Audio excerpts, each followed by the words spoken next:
Are you planning a trip to Moab, Utah, including Arches and Canyonlands National Parks and not sure where to start? Grab your notebook and pencil because today we are going to cover the top 5 traveler questions for Moab. When to go, how to get there, best things to do, where to stay, and some great places to eat. We'll also go over the general layout of the parks, some of our local secrets, updates for travel this year, including how to deal with the timed entry system for Arches, and our favorite parks that you can easily visit on your trip to Moab for an amazing Western road trip. If we haven't met, we're Matt and Cheryl and we write travel guides. Matt used to teach history classes at Weber State University and I taught special education for 28 years. Now we spend about 70 days a year exploring the West and we live 4 hours away from Arches National Park. Okay, and we're going to start by going over the layout, the map layout of both of these parks. These are brochures that the Park Service gives you when you enter a national park, and they have the park map on there along with a lot of other great information. So let's just cover the map a little bit. First of all, Arches National Park is on the smaller side. It's only 119 square miles, which is fairly small for a national park. Arches takes about 30 to 45 minutes to drive to the end of the park without stopping. There's pretty much one scenic drive that goes through the park with a few offshoots. It's one way in, one way out. Canyonlands, on the other hand, is, whoa, one of the most spread out parks I've ever seen. There are actually 4 districts to it, and they cover 527 square miles, and the original vision for Canyonlands was way bigger than that. They actually somehow managed to trim it down to that amount, but it's located in 4 different distinct districts, and these are all hours apart from each other. That's how spread out Canyonlands is. This is some of the most remote country in the entire lower 48 United States. So there's actually 2 main rivers in this area, and they're really, really important to the layout of the area. The Green River and the Colorado River, and these meet up in Canyonlands National Park. In fact, they're the 2 rivers that form the Island in the Sky district. These 2 rivers are like the heart of this country here. And so what's crazy about Canyonlands is that 2 of the sections are on the other side of the Green and Colorado River, and 2 of them are on this side, on the Moab side of the Green and Colorado River, so they're much more visited than the others. One other thing about the area is that that's always overlooked is the poor La Salle Mountains. These are on the edge of Moab and they overlook this whole area. They are the 2nd highest range in Utah, which they're over 12,000 feet in elevation. But these poor guys get overshadowed by all the great red rock in the area. Most people, when they go to the Moab area, is they stay in either Moab or the city of Green River, not Green River, the river, but there's actually a city called Green River as well. And we'll talk more about lodging a little bit later. Yeah, Moab is the main hub. It's by far the main hub. And Moab is known for adventure. I mean, there's more than Arches and Canyonlands in this area. There's a ton of BLM land, and people love to adventure here. They can ride their ATVs, go biking, river rafting, a lot of fun things to do in Moab. By the way, BLM stands for Bureau of Land Management, and that agency manages like most of the land out west. Like 50% of the land out west is owned by the federal government. The BLM is the biggest kind of land administrator, and especially in the Moab area. So it's not just those 2 national parks. There's tons and tons of area around there that's run by the BLM that has hiking and other recreation. So, all right, so let's talk about the best things to do in Arches National Park. So the first and most famous thing there is to do is Delica Arch. Now, Matt and I are Utahns, and I'll tell you what, all 3 of our vehicles have Delica Arch on the license plate. We love us our Delicate Arch. It is cool. Yep. Now, to see Delicate Arch, you have 2 options. One is you can hike to it, and Delicate Arch is the best arch in the park, I think, but the hike to it is kind of the worst. Yeah. It's not very scenic, it's steep, it's exposed, it's just not very fun. I think the path is worth it. It is now time to begin the climb. A half-mile section of slick rock, uphill the whole way. It's leg day. I'm glad I worked my legs, that way I can do this. Fun fact, it was not included in the original National Monument Arches. That Delicate Arch wasn't, because that section is actually the least interesting of the entire park. It just happens to have the best arch. Yeah, but if you don't want to hike out to Delicate Arch, you actually have the option to view it from 2 viewpoints. And I know that anyone going to Arches National Park probably wants to see Delicate Arch. And so we made a freebie for everybody. And it's a guide on how to visit Delicate Arch. And it includes the viewpoints, hiking there, and some just good tips overall in general. And the link is in the description. And you can sign up for that, print it off, and that'll be a great way to start your trip planning for Arches. Okay, let's talk about another section that's actually a lot better than the Delicate Arch section of the park. This is Devil's Garden. Oh my goodness, this is one of the coolest sections. Like, you got to go to Devil's Garden. So it has this wonderful hike that you can tailor to your needs. So you could do a short hike to Landscape Arch, which is the longest arch in, I think, the Western Hemisphere or something like that. You can extend it further and go to Double O Arch. That is just such a delightful hike where you go up on this ridge and you overlook the park and all the walls down below. I mean, that is an adventure, just so fun. When I went, I actually then extended it around through this scrambling kind of route finding section. This is a little bit more for, you need to be kind of comfortable hiking a little bit and scrambling, but it was really, really great. So overall, I think that was about an 8-mile hike. Now the next one is a real bang for your buck because it's Yes. the windows. The windows are pretty accessible. I think 2 of them are actually wheelchair accessible. There's 4 arches right in this condensed area, and there's double arch where you're getting to see 2 arches right by each other. I mean, I love the windows section. Double arch is like my favorite arch. I mean, Yeah. Delicate Arch is the best arch, there's no doubt, but double arch is just cool. Yeah, but I mean, the Easy. windows, I mean, people always ask us, they're like, well, I'm not a big hiker. What can I see? Well, I would say go to windows if you're not a big hiker. You know, if you've got a little kid with you or just if accessibility is a little bit of a concern, windows is great because you're going to get to see some great arches without having to hike around too much. Arches has probably, well, there's some good scenic drives in the Utah National Parks, not going to lie about that one, but that is really one of the more enjoyable ones because it just kind of winds through some really quirky and interesting landscape. I don't know, the whole thing is just kind of interesting. It's different and varied looks, that scenic drive. So that's a pretty cool scenic drive. I think in all of the national park system, that's one of the best. And then there's some great viewpoints that you can stop at. One of our favorites is Park Avenue. They call it that because it looks like you're on Park Avenue, like with skyscrapers, that you're looking down Main Street or something like that. Just the perspective of it is pretty interesting. I like the name. And something kind of handy to know about that is this is a paved road and it's accessible like any type of car. You don't need a special off-road vehicle to go on that scenic drive. Easy peasy. Okay, the next one I am so excited to tell you about because our family did this and it's one of our favorite things, and it's Fiery Furnace. And Fiery Furnace is not so much a hike, but it's kind of an experience. You have to get a permit to do it, and what it is it's like an area of just some kind of little hoodoos, arches, Fins, they call them. They're walls. yes. And so you have to go in, you meet the ranger, and they kind of tell you about it. And the whole point of it is to kind of get lost in this little maze. And I mean, it's a little unnerving because we like to have a plan. We like to know where we're going. It's questionable if we can fit our girth through here. We're going to see. This is a dad-sized crack. I think our family is the perfect ages for it. I don't know if I'd bring grandma and grandpa on this, and I definitely wouldn't hike it with a baby and an ergo, but I think our family is the perfect age. And there are a few little arrows here and there. The ranger assured us that no one had ever had to be rescued from the Fiery Furnace. But people stay, 3 or 4 hours in there, and there's many arches and bridges in there, and it's kind of fun. Sometimes you'll get to a spot and there's 3 different ways you can go. And I mean, it was one of our kids' favorite things. I hate you and hike. He's going to be talking about how cool this is with his friends in a couple weeks. And it doesn't feel like a hike because, instead of just like trudging up a hill, you're kind of getting like, okay, where are we going to go? And you have to maybe crawl underneath an arch or scramble up some slick rock. Time to hike like a mom. All right. Did it? Yeah.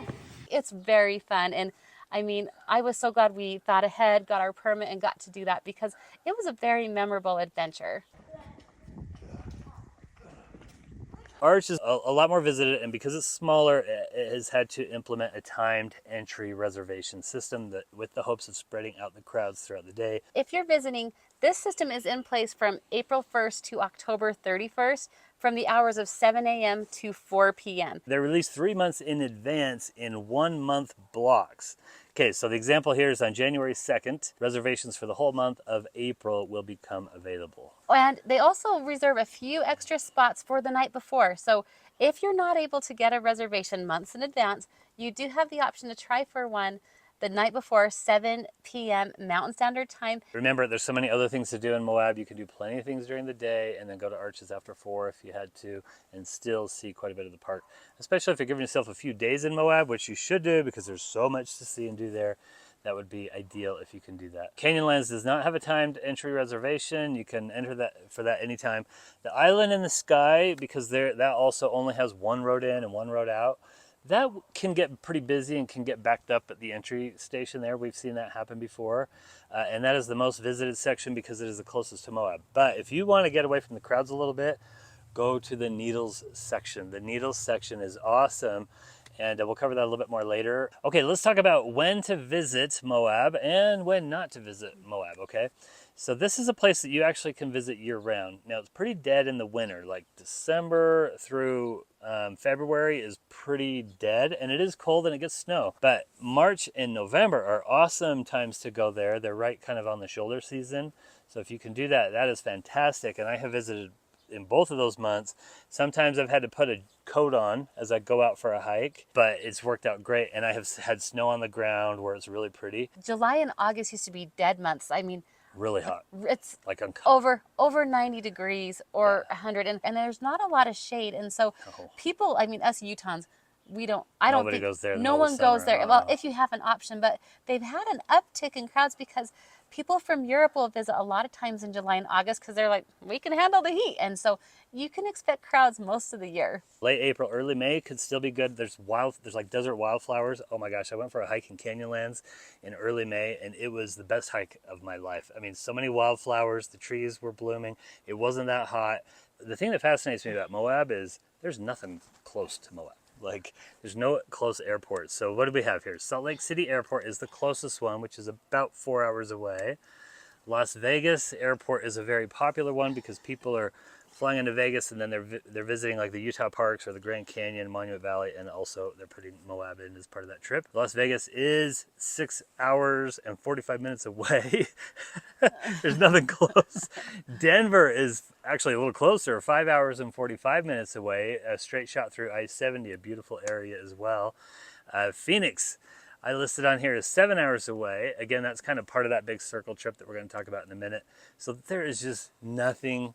There's no close airports. That's the crazy thing about Moab. I can't believe it gets the number of visitors that it does. But I can tell you that it is like, it's like the main centerpiece of a really cool puzzle of road trips. Mm-hmm. This is what I love about the Moab area is that you can put this Moab area on a few different awesome road trips. And we want to share those with you right now because we've done a lot of these. So the first one is an epic Utah Mighty 5 road trip. And that's where you visit all 5 Utah national parks, you know, Zion, Bryce, Capitol Reef, and then Arches and Canyonlands. We've done this trip before and it was awesome. We did it in about 7 days. This is a great trip. And the thing is awesome. A lot of times people will think, well, it's all red rock. But when you see those parks in sequence, they're different from each other. I mean, Zion is these majestic walls, and then Bryce is the hoodoos. Utah's Mighty 5 trip is an awesome one. Really cool. Now the next one, the next road trip that you can do is the Grand Circle Tour that I mentioned, which is basically the Utah Mighty 5 road trip, visiting all the Utah national parks, and then circling down and hitting Monument Valley and the Grand Canyon, and then going back to Las Vegas. So that's a pretty popular one. We've spoken to several people who've done that. You are really seeing the best of the Southwest. And then our last one is like the Red Rock to Rockies road trip. So Matt mentioned, you know, Denver is one of the actual closest airports to Moab, and people from Colorado tend to make this trip all the time. So they'll begin in Rocky Mountain National Park, and then they'll make their way to Moab. And in between, there's these really cool Colorado mountain towns like Aspen and Vail and our very favorite Glenwood Springs. And then you can head into Moab. And so you're getting to see these 14ers in Rocky Mountain National Park, these cool mountain towns. And then you end up in the Red Rock in Moab. And if you're really ambitious, you can continue on to the Grand Canyon or through Utah's national parks. We did the Red Rock to Rockies last year. It took us about 10 days, just like from the Moab to Rocky Mountain. It was a great trip. We loved the variety. We thought it was real fun. Okay, let's talk about getting around now, getting around the area. You will need a vehicle.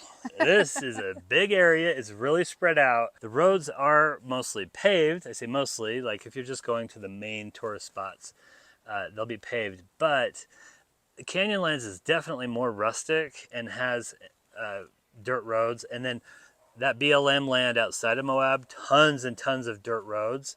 And if you are flying in or something, I would encourage you to get an SUV if you're visiting Utah. So we went down to the Grand Canyon, but we hit some places in Utah and drove some dirt roads through Grand Staircase Escalante. And when we got home, our vehicle was covered in dirt. Remember, I said that is what a vehicle is supposed to look like when you visit Utah, because Our there's so evidence many. of fun. Yeah. So I would encourage you to get an SUV. Now, if you're like, there is no way I'm going on a dirt road, then you can get by with a car. That's fine. Okay, and then you're also going to want to make sure to fill up your tank when you're in Moab. Oh my gosh, and yes. we don't ever like our tank to be below half in this area, because there's just like not a lot of gas stations available. So just keep that tank topped off. Fill up when you get to a gas station. And the other thing is to not expect cell phone reception, especially in Canyonlands. You'll lose your cell phone reception in Arches too. And Moab will have good cell reception, but just think primitive. These parks are primitive. I'd say the other thing you want to fill up on is water. A lot of these bathrooms in Canyonlands and Arches, I mean, visitor center, you'll get some flushies, but everywhere else they're pit toilets, and there's not a lot of water spigots.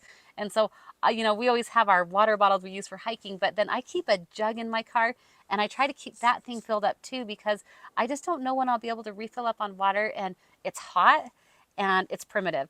So, make sure you're filled up on gas and filled up on water. As experienced as I am in this area, I still make mistakes. And one time I was driving to the Needles district, and I was halfway there, and I realized I was out of gas. And I thought, well, I can't go to the Needles. I'm not going to make it back. So I had to backtrack several miles to go to a town, fill up on gas, and then go back out to the Needles.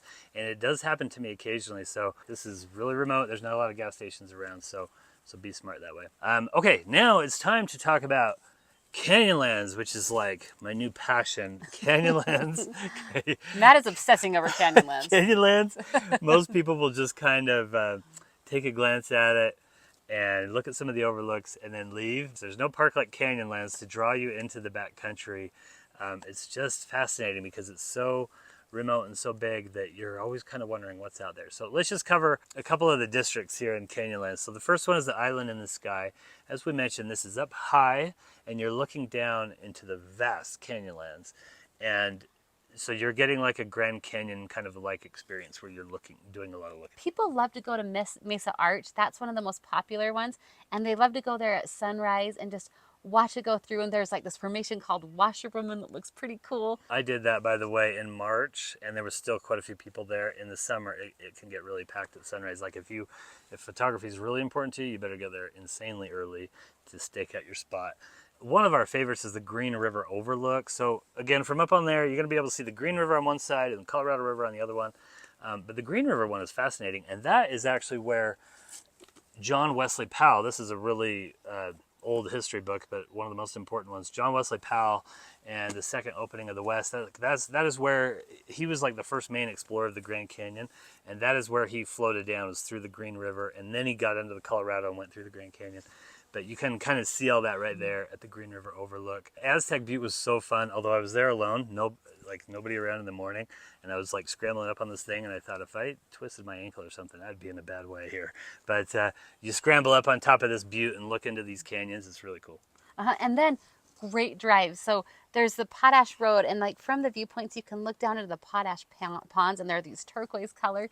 And then you can also go on the Schaefer Trail, which this is so funny because the Schaefer Trail is the scariest drive I have ever been on.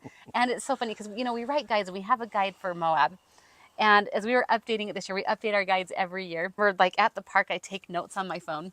And when we drove the Schaefer Trail, it was funny. We were in our Sequoia, and the road is so sharp, turny, and dirt, and like steep overlooks, and bumpy. We had bumpy. Yeah, so there's our family of 6, and then my parents were with us, and Matt's driving us. And I mean, part of these turns were so sharp that they were 3-point turns just to make the turn around the mountain. And then like you get to the bottom of the Schaefer Trail, and then it gets really bumpy. Like we bottomed out, and I remember Matt was saying, "I'm never driving this road again." And then when we were updating the guide, Matt's like, "Oh, that was the best thing ever. Put it in." And so, I just saying the Schaefer Trail scared the bejeebers out of us, and it was awesome. Yes. So, you decide if you've got the nerves of steel to do the Schaefer Trail. Yeah, some people are visiting solely for that. Others are kind of too scared to do it. But you should know about it for sure. And we have a lot of really helpful information on the Schaefer Trail in our guide that we'll talk about later. But I bottomed out once in our Sequoia, and I was a little nervous. But we made it the rest of the way just fine, and that was awesome. It was really memorable. So one of the coolest national park experiences, I think. We do need to bring up Dead Horse Point real quickly. Which is a state park. A state park. It's not in Canyonlands, but it's right next to Canyonlands, and it pretty much has the same views as Canyonlands. It's got a better view of the Colorado River that goes around this place called Dead Horse Point. It's really cool, but it is a state park, so it requires a $20 entry fee, unless you have like a state parks pass or something like that. So you'll have to decide whether you want to pay the entry fee to go for most people, it's just a viewpoint, and it is a very nice, lovely viewpoint, but for most people, it's just a viewpoint. They do have other things there, though. You could stay in yurts, you could camp, and you can mountain bike there. You can actually rent mountain bikes right there at Dead Horse Point and ride around on some trails. So I would like to do that next time we go. We haven't done that yet, but usually, again, most people just, like us, just go to the viewpoint, spend a little bit of time and turn around. Yeah, and when we went on our Utah Mighty 5 trip, we knew we were going to hit 6 state parks. And so we just bought a Utah pass, and then going to Dead Horse Point was not a big deal because we'd already paid the pass fee. And this is another little hot take on that Utah Mighty 5 trip, is that I think that you need to go to the state parks on the Mighty 5 trip because you hit some massive crowds in Zion and Arches and even kind of Bryce sometimes. But you go to those state parks, and that's where you get your remoteness. That's where you can catch your breath, and they're still really cool. And so, you know, that's my hot take, is mix the national parks and the state parks, and then you're getting a variety of like the awesome sights of the national parks, and then just kind of the of the state parks. Yep. Okay, now we need to talk about the Needles District here. So this is further south from Moab, about an hour and a half away from Moab. Most people do not go to the Needles District. They're just going to do the Island and the Sky District. So again, if you want to get away from the crowds, go down to the Needles District. The Needles District is basically the bottom of Canyonlands. Surprisingly, it was kind of the original inspiration for Canyonlands National Park. There's all these little pointy formations there, and they have some really wonderful little hikes there. Like, there used to be cowboys roam the range, like roam that entire area. There was a huge, huge cattle ranching area or operation in that area. And so you can actually see the cowboy camp, one of the cowboy camps, where they had just left their stuff there, and the park has now just protected it. I thought that was really cool. I loved that one, actually. And then, so there's a lot of like nice, easy hikes that you can do that are pretty interesting. And then there's a really spectacular one called Chesler Park that goes through the Needles and through this area that, again, has all those wildflowers and green grass and stuff, which is unusual. And slot canyons. This is like an 11-mile hike. So it's not for the faint of heart. It was kind of hard, and I loved it, but that was another one where I was like, I'm not doing this again.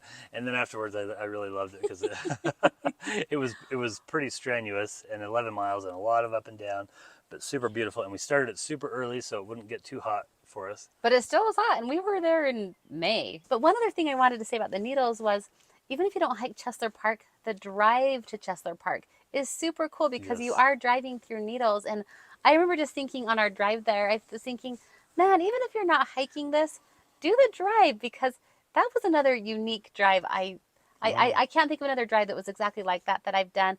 And I really enjoyed the drive. And of course, I loved the hikes. I like these rustic hikes, but I liked the drive there too. Yeah, it's better than the scenic drive through Island in the Sky, which is just up on the plateau. So the two best drives there in Canyonlands are the drive to the Needles and then the Schaefer Trail. Those two are awesome. There is one other section of Canyonlands. I mentioned there's actually two other sections. One's called Horseshoe Canyon and one is called the Maze. The Maze is way, way, way out there. Like, I haven't done the Maze yet because it's so backcountry. It takes like 2 or 3 days to drive through it on a Jeep. It's crazy. We're talking remote and rough roads and stuff like that. So this is a backcountry thing. Horseshoe Canyon, though, is something that you can do. And I did it from Green River, Utah. I stayed in Green River, and then from there it's about an hour and a half away, and was like, I still think it's probably my top hike I've ever done. Maybe Grinnell and Glacier beats it, maybe. But this was spectacular. I loved it. I absolutely loved Horseshoe Canyon. There's some petroglyphs in there, so that's why it's protected, actually. It's famous for the petroglyphs. But the canyon itself was gorgeous in May when all the wildflowers were in bloom and all that. It was spectacular. So, okay, up next, let's talk about lodging in Moab. So the national parks have a campground in each of them. So Arches has one campground. Canyonlands has one in Island in the Sky, one in the Needles, and one at Horseshoe Canyon. So there's camping in the national parks and then tons of campgrounds around the park on that BLM land. And again, that BLM land is public land. A lot of those you can find for free or for pretty cheap on the BLM land. In terms of lodging, there's no lodges inside the parks like a lot of other national parks that do. These ones do not have them, but there are tons of places to stay in Moab. I think of all the gateway towns outside of national parks, I feel that Moab has the biggest selection of hotels you can stay in. So if you're not like a big avid outdoorsman, you like to see nature, and then you like to have a nice spot to sleep at night, Moab is a great option. And there's a few different ones I wanted to talk about. So if you're wanting more of a fancy, there is a Sorrel River Ranch that has horseback rides, and it's right along the river. It's really beautiful. There's a Red Cliffs Lodge that also has horseback rides, and they have this like movie museum in the basement of it that's kind of fun to go to. So those are a couple of fancy ones. As far as budget ones goes, there's a Bowen Motel that is a family-run thing that's been there for years. Just to mention this, there's a lot of chains. We actually have a whole blog post about where to stay in Moab. In fact, you know, we have a lot of resources on our website for you if you're looking to go there. A lot of blog posts about things to do. We have a lot of videos about Moab. And of course, that freebie about how to hike Delicate Arch is on there too. So we have some good resources for you. And then the last one I want to talk about is where we like to stay. So Moab can be pretty pricey. It's real common for just a standard room to be $300 a night in Moab, which is a little steep for us. And we travel with a family of 6. And so that is even more expensive for us. We like to stay in the town of Green River. It's only 45 minutes away from Moab. And so we don't feel like that drive is too long, because the drive into Arches and Canyonlands isn't that long if you're staying like at the island, or if you're going to the Island in the Sky, you're just going to Arches. It'll make it tough to go to the Needles, but yeah. But it's doable for the other parts. So Green River is a very small town. We love to stay at the Super 8 in Green River because it's affordable. It's very family friendly. They have suites that are big enough for our family of 6. Have a pool. And they have a pool. I mean, you know, nothing fancy, but it's decent for a budget hotel. And we save a lot of money staying there. And then my parents have stayed at the River Terrace Inn, which is, you know, they kind of have maybe more old-fashioned decor, but it's right along the river. It's real pretty. And we think Green River is a great budget option if you're not wanting to pay Moab prices. So that's just an idea from us. Green River is a rundown town, which is unfortunate because it's a total hidden gem near several amazing sites. I've stayed there so many times and in several different hotels.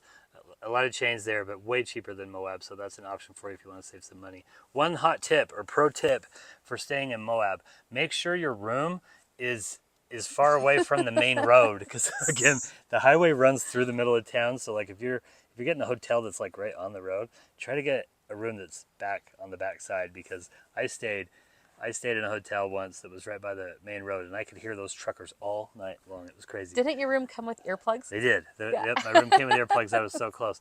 So that is a hot tip. Learn from my mistake. That's why we visit these places, so we can make those mistakes and pass them along. So there you go. That's a little section on staying in Moab. Now let's talk about what to do in Moab. As we mentioned, so many recreational opportunities. Our favorite experience that we've done there is our Jeep ride.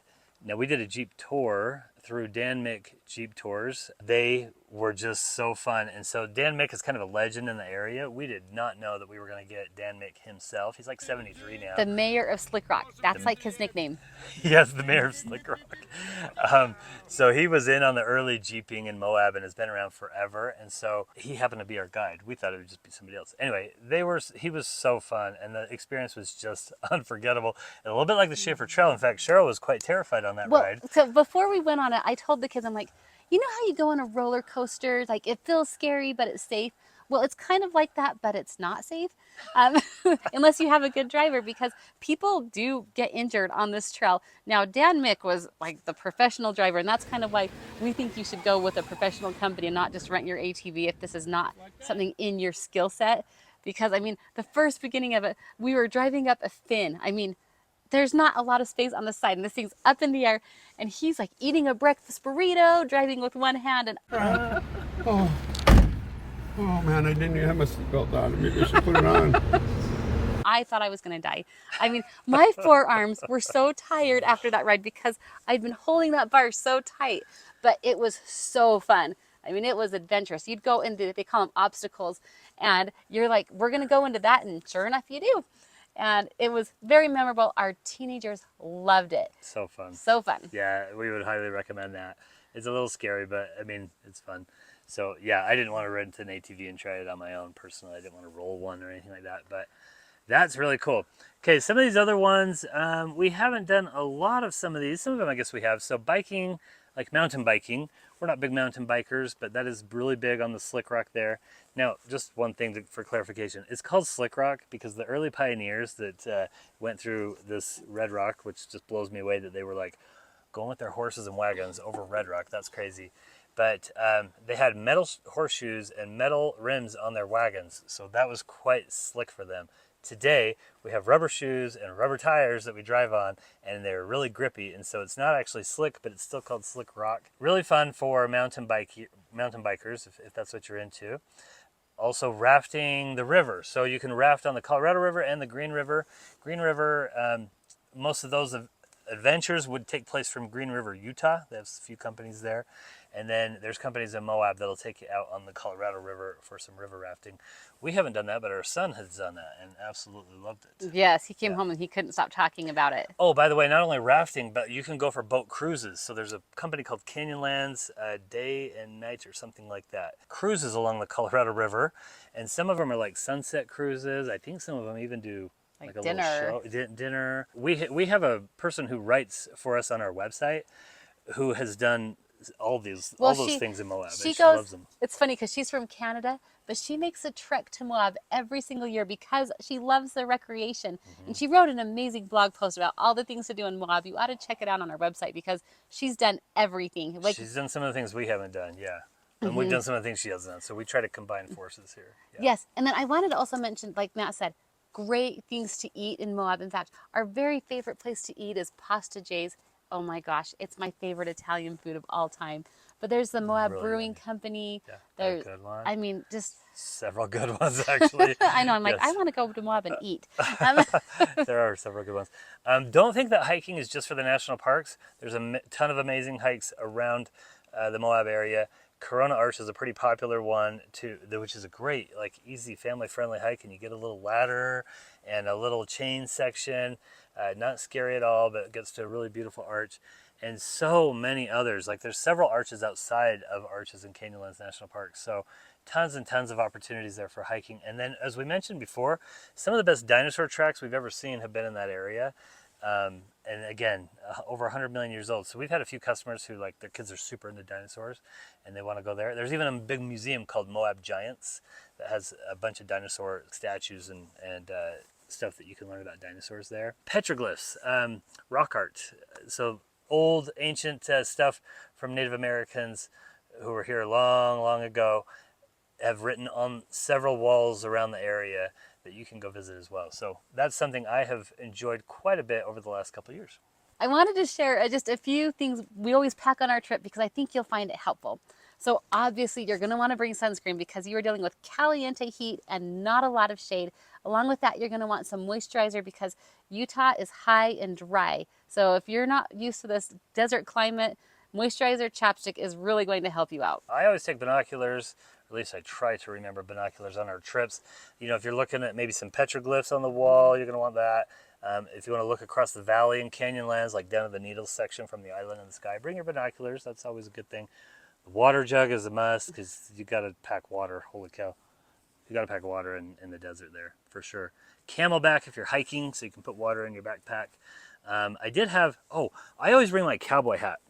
So, because it has the full brim and it gives all the shade. So if you have like a full brimmed hat, I would highly recommend that because you're going to need the shade.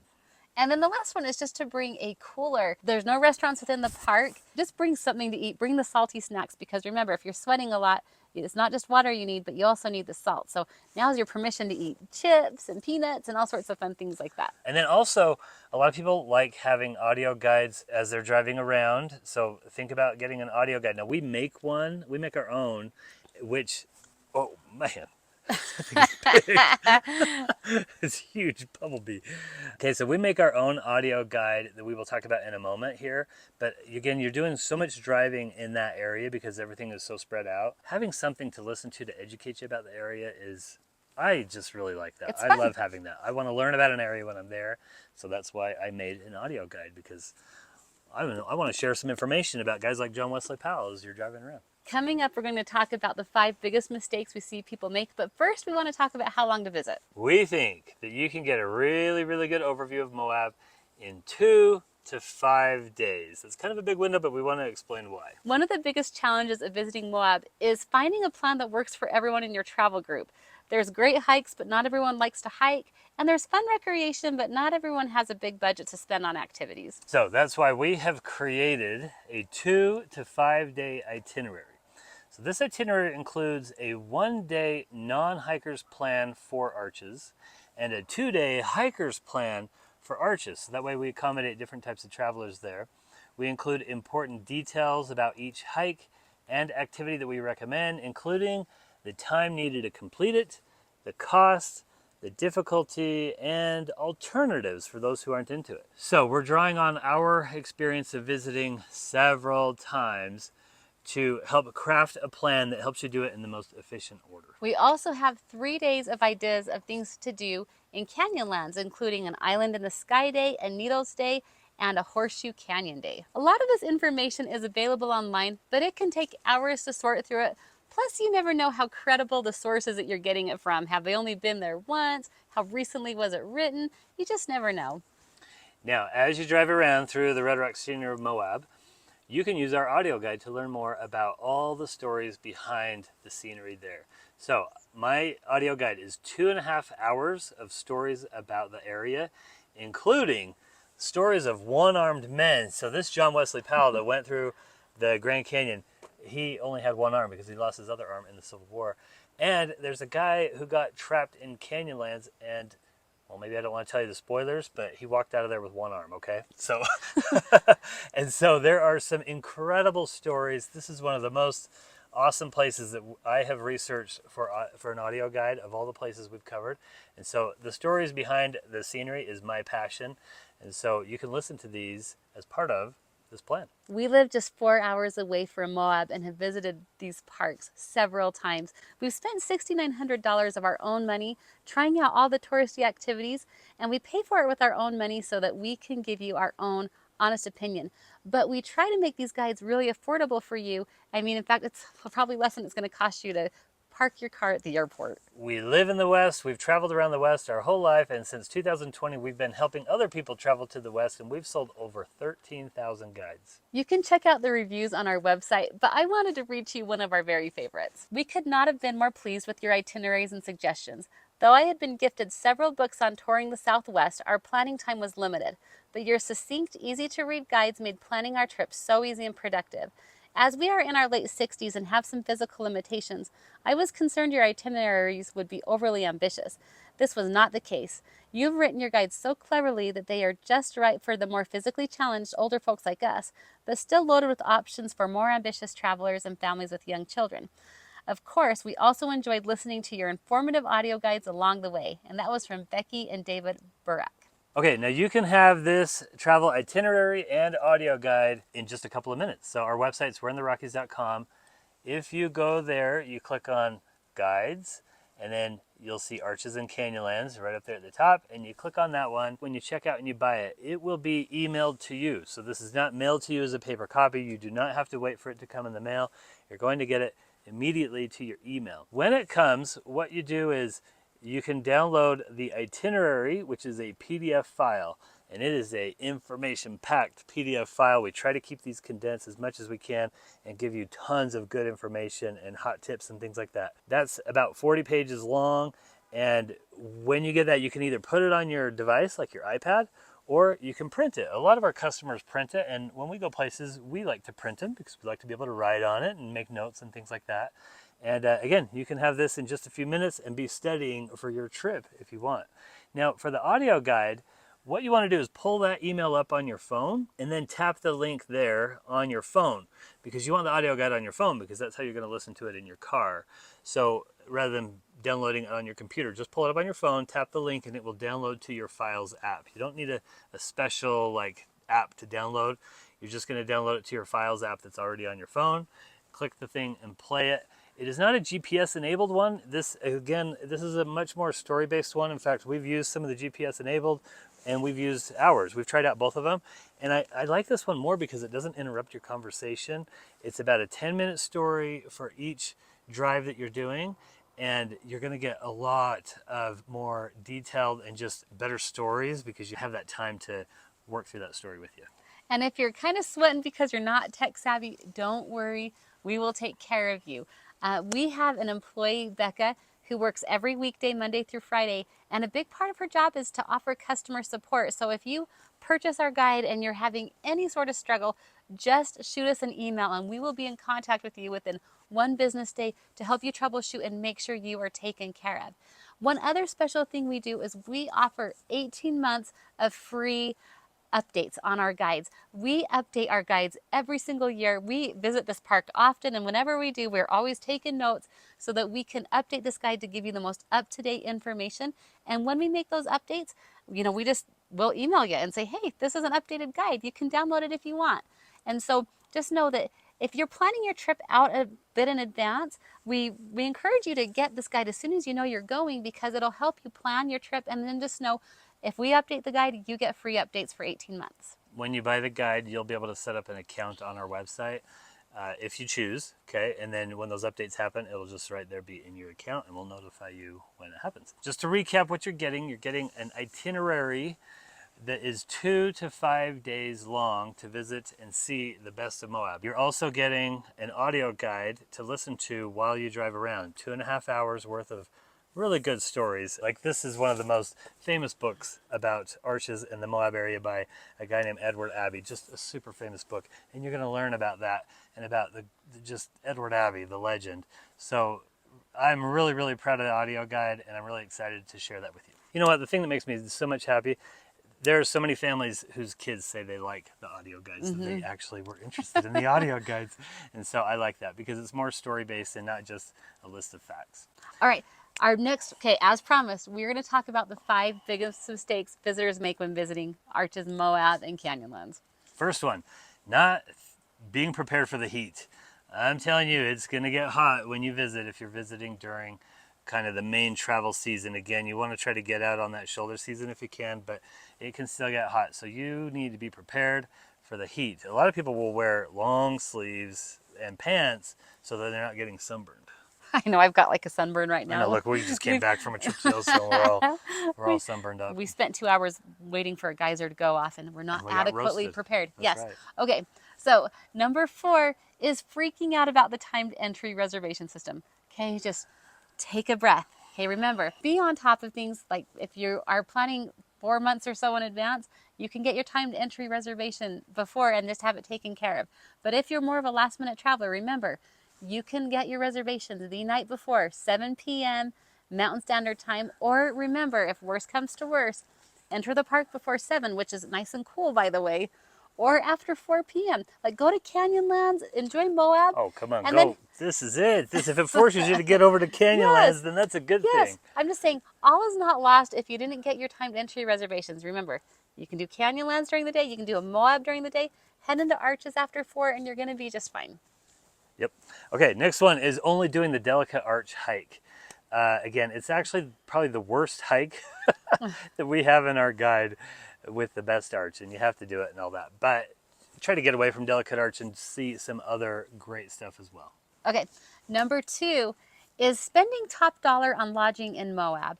So if you have a good budget, by all means, enjoy the nice hotels in Moab. There are some great ones, and I love that about this trip is that you can go swimming in the evening. They've got some cool lodges. But if you are on a budget, and a lot of us are, go stay in Green River. You can spend like $100 less a night if you're staying in Green River. The extra drive into the park isn't that big of a deal, and so that can save you some major money. Some people think we're crazy for recommending Green River, but I'm telling you, it's good. And we normally like to not drive as much. We like to reduce the driving as much as possible, but because Arches is a small enough park, no problem staying in Green River if you're going to save a lot of money. Okay, number 1 mistake, skipping Canyonlands and Moab. So again, I'm amazed at how much people love Arches. I mean, it's great, but I'm amazed at kind of like how focused they are on Arches and don't really think about the rest of the area. look at doing some of these other activities that are real fun. Look at doing Jeep rides and getting a little bit off-road, and look at visiting Canyonlands and exploring that a little bit more. It's just out there. It's just so far removed and out there and remote. It's kind of special that way. And I'm just throwing in my 2 cents. Like, don't just forget about Moab and Canyonlands, but remember Utah's other national parks. Arches definitely is a headliner. Everyone's heard of Arches. It's on everyone's bucket list, but just remember, there are lots of cool things to do in the area, and you don't want to miss it because not everyone gets to Utah that often. Okay, now, if you think that itinerary is going to work for you, check it out on our website, we'reintherockies.com. Also, we have done a full video on that Utah National Parks road trip, visiting all 5 Utah National Parks in one road trip. So we will link that here. Check that out so you can get the full experience. Thanks for joining us on this journey through Moab. And until next time, go west, young traveler.